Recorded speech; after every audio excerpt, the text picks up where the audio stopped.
Hello family and friends, it's Rob the Sapper gardener representing Essayons Family Garden, and I'm down here after work with the Sapper boys, SK1 and SK2, and Sapper Pup Maggie, watching a few videos. Mrs. SG is upstairs making dinner and ran us all downstairs, so we're going to stay down here until she finishes.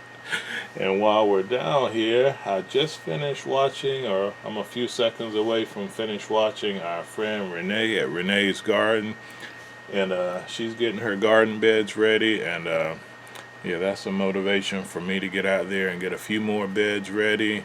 And after we finish watching Renee's video, we're going to be watching another one that really interests me too.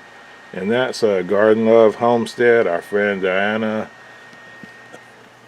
She's done a few videos with IV Organics, and we are very interested. Always great information from their collaborations.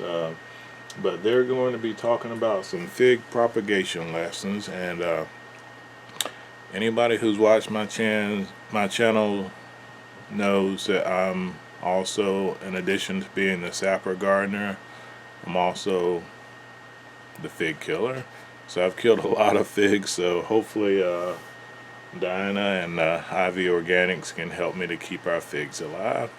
But what I'm going to do is really quick going to show a couple of updates out in our garden. We talked about some of the changes that we wanted to make this year, and as we make those, we want to try to show you guys so we can show our progress along with our setbacks, but hopefully more progress and successes than setbacks. So let me take you out to our garden real quick.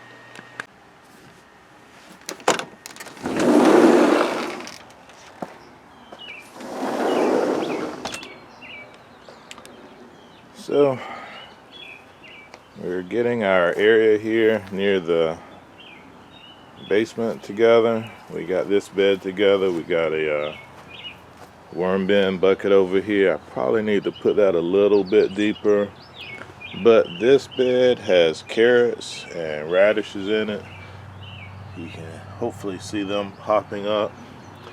And this area is sheltered. This is one of our microclimates, so we think the radishes will keep well here for a while. And we got our comfrey, which grows super fast. So this is almost ready. Not almost, it's ready now. We can start cutting this and starting up our comfrey soup and use it to feed our spring, summer, fall plants. And here we have some daikon radish and some French breakfast radish in this bed. And this is the soil that we made in a previous video, and we hope it'll do well. And one of the things that we had planned this year was to move some of these cloth beds.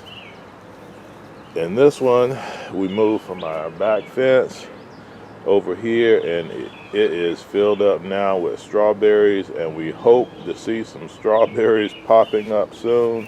We just put them in a few days ago, but we'll see how it goes. And more comfrey. Beautiful flowers. And this is something that we know the bees will love. And we've just been topping off some of our beds. Some still need to be topped off, like that one. And we're starting to fill them up with seeds and plants now that it's warmer. And the frost did not hurt these, and it's actually the opposite. We got some broccolini we put in, and not only did the frost not hit it, this looks like yeah, it's bolting already, so we'll leave it. The bees will get the flowers off of it. We may get a few leaves that we can enjoy, but other beds are just getting filled up so that we can start. Actually, I got to get SK1 to level these out but we'll start to fill these up with seeds and transplants. This will be our tomato alley for the year, and we may put tomatoes in a few other places. And definitely onions and garlic everywhere. Our no longer scary scarecrow, and our newest addition, another chicken coop here, so that Mrs. SG does not have to go out all the time to tend to the chickens and collect the eggs. We still plan on finishing up our rebuild of our old chicken coop and run outside of the privacy fence, but this is well over 25 feet from the house, so we think it'll do well, and we'll just adjust fire as we see fit. We thought about moving our small one over here, but decided we're just going to redo the run area for the old one outside of the fence, which we'll do an update on later. And yeah, can't hurt to have 2 coops and 2 runs.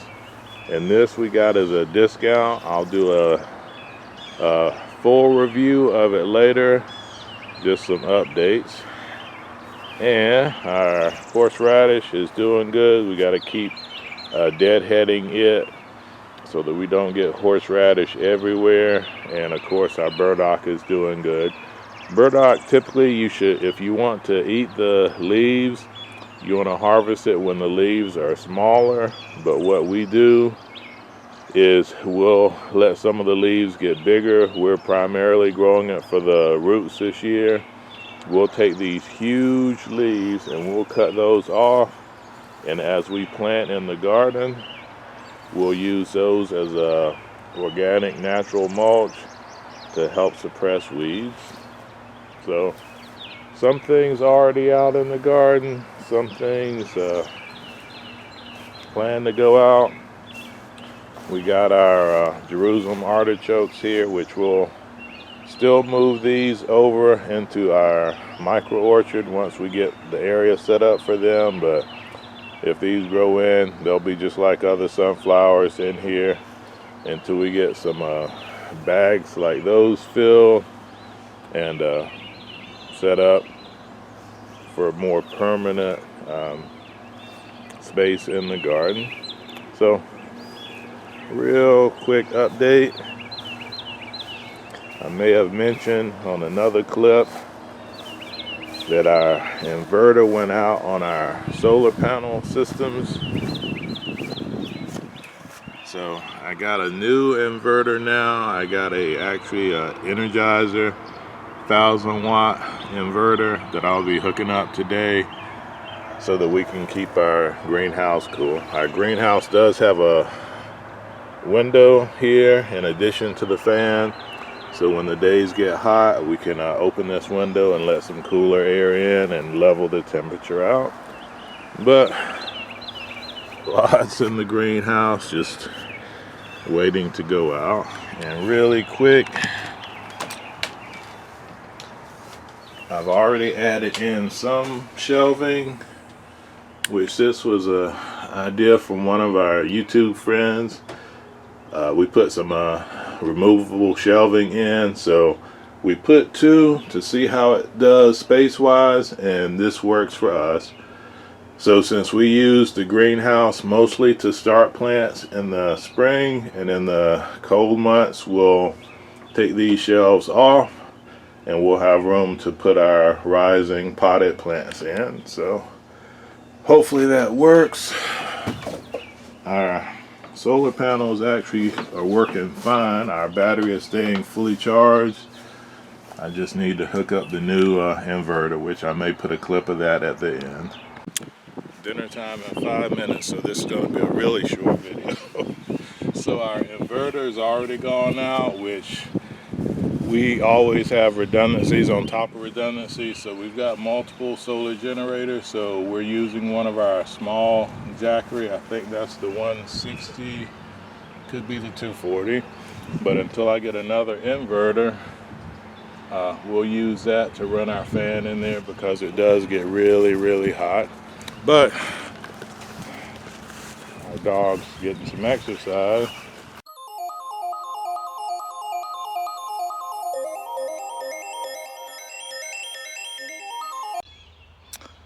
So,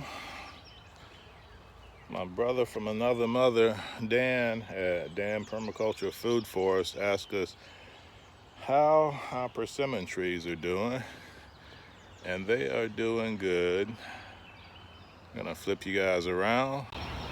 We have not done many updates from the food forest other than some photos that Mrs. SG has shared, but both our persimmons are for you, and forget what the other one is, but they are both doing good.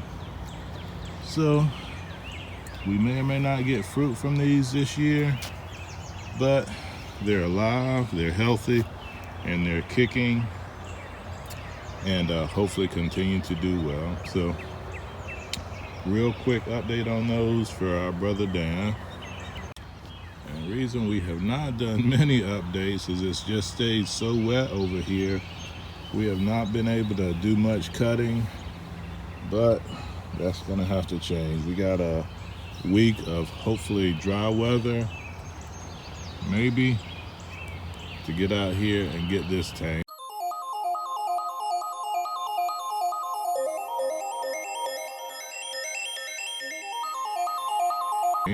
Update on our coop, and I'm gonna go inside, get cleaned up, and get ready for dinner. So as always, we want to thank you for coming to spend some time with us at our channel. And on behalf of the family, we want to say God bless our great country America, and God bless you wherever you reside around the world. Take care. Sapper out.